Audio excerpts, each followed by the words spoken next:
សោយតម្រងនោមរលាកតម្រងនោមបញ្ហាគ្រោះក្នុងតម្រងនោមបញ្ហារលាកផ្លោកនោមរីកក្រពីងប្រូស្តាតសម្រាប់ពុកម៉ែបងប្អូនគាត់តែងតែស្វែងរកផលិតផលជាច្រើនយកមកប្រើប្រាស់ប៉ុន្តែអត់ទទួលបានផលថ្ងៃនេះខ្ញុំសូមណែនាំផលិតផលបារាំងមួយតែជូនទៅដល់ពុកម៉ែបងប្អូនដែលមានឈ្មោះថារាងសង់តេរាងសង់តេនេះគឺជាផលិតផលជំនាញការដោះស្រាយទាក់ទងជាមួយបញ្ហាតម្រងនោមសម្រាប់ពុកម៉ែបងប្អូនដែលកំពុងតែមានអាការៈទី1អាសានោមញឹកនោមឈឺនោមក្តៅ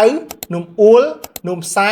នោមស្រក់ទឹកនោមពពុះទឹកនោមខាប់ទឹកនោមមានក្លិនសម្រាប់ពុកម៉ែបងប្អូនដែលកំពុងតែមានអាការៈទាំងអស់ហ្នឹងណាពុកម៉ែបងប្អូនដែលមិនសាកល្បងប្រើប្រាស់ជាមួយផលិតផលនេះបានពិសេសជាងគេសម្រាប់ពុកម៉ែបងប្អូនដែលកំពុងតែមានបញ្ហានោមមកមានឈាមណាមានឈាមតាមពហុទឹកនោមយើងហ្នឹងនោមមកឡើងលបាយឈាមជាមួយទឹកនោមតែម្ដងអ្នកខ្លះទឹកនោមមកគឺនោមមកខ្ទិះតែម្ដងអ្នកខ្លះនោមមកគឺឡើងកកកបោទៅតាមទឹកនោមអញ្ចឹងពេលដែលគាត់នោមម្ដងមានអារម្មណ៍ថាឈឺចុកចាប់មែនទែនទៅតាមពហុនោមរបស់គាត់នោមមកគឺមានអារម្មណ៍ថាឈឺមែនទែនគឺពិបាកណាស់ដេកដើរហើរអង្គុយគឺមិនសនុកទេហើយពិសេសជាងគេដែលគាត់មានបញ្ហាទាំងអស់ហ្នឹងច្បាស់ណាស់គាត់នឹងអសមត្ថភាពផ្លូវភេទដែលគាត់កំពុងតែមានបញ្ហាដូចខាងខ្ញុំរៀបរាប់ខាងលើអញ្ចឹងសម្រាប់ពុកម៉ែបងប្អូនដែលកំពុងតែមានបញ្ហាខាងលើអាចមិនសាកល្បងប្រើប្រាស់ជាមួយផលិតផលបានគឺជាផលិតផលរបស់បារាំងប្រើប្រាស់មិនប៉ះពាល់ទៅដល់សុខភាពផ្សំឡើងពីរុក្ខជាតិសុទ្ធ 100% តែម្ដងសម្រាប់ផលិតផលនេះដែរពុកម៉ែបងប្អូនប្រើរយៈពេលខ្លីពុកម៉ែបងប្អូនទទួលបានប្រសិទ្ធភាពសម្រាប់ព័ត៌មានបន្ថែមពុកម៉ែបងប្អូនអាចតាក់ទងមកបានតាមរយៈលេខទូរស័ព្ទលើវីដេអូនេះឬមកក៏ពុកម៉ែបងប្អូនអាចឆាតចូលពេក